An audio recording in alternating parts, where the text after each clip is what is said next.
on behalf of ExecuNet's members, I want to thank you for taking the time here. I would assume that organizations have to become more fluid in terms of balancing a reinvention of management or their systems with the need to plan for the future. I mean, planning is getting obviously more and more difficult. I mean, I guess I would say a couple of things.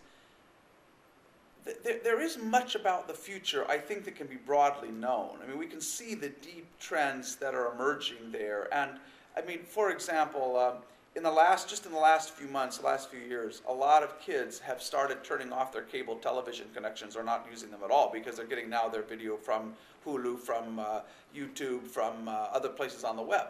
So, some people are surprised by that, but you can see that coming for 20 years.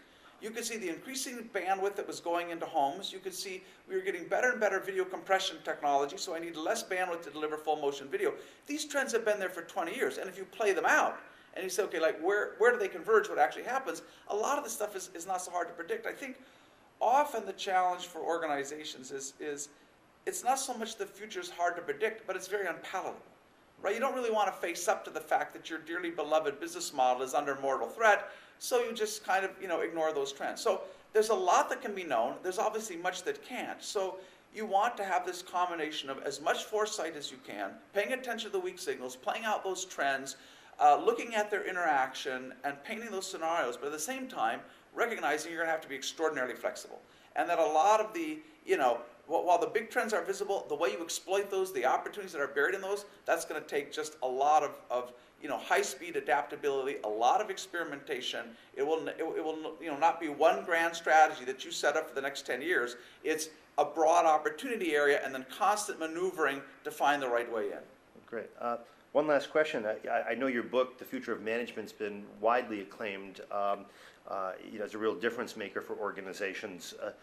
How would you answer that question? What is the future of management, and who's going to lead the change? Who has to lead the change we want to see in organizations? I would say the future of management revolves largely around kind of one irreversible trend of history. If you go back and you look at what Web 1.0 did a decade ago, and I actually wrote the first cover story for Fortune magazine about business and the web. And the prediction I made all those years ago was that the web would bring a fundamental shift in bargaining power from producers to consumers. And that's turned out to be exactly that way. We have the information, we have the knowledge, we can compare and so on. I think Web 2.0 is provoking a similar shift, and I've argued about this in many different places, written about this, but the shift is in power from institutions to individuals. And so, and two things are making that happen. One is, for the first time in human history, we have an alternative to bureaucracy as a way of coordinating human effort, and we can now do this through distributed networks. And number two, for the first time in human history, many-to-many communication is as easy as one-to-many communication. So the first change is undermining the advantages of bureaucracy as a coordinating mechanism. The second is undermining the power of the elites to control the conversation.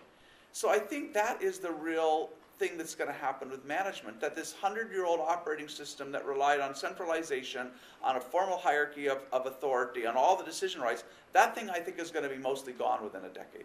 And the companies that are ahead of that curve are going to win, and they're going to be able to employ the best and the brightest of the digital natives. The ones who are not able to make that change are going to find that they've been passed by.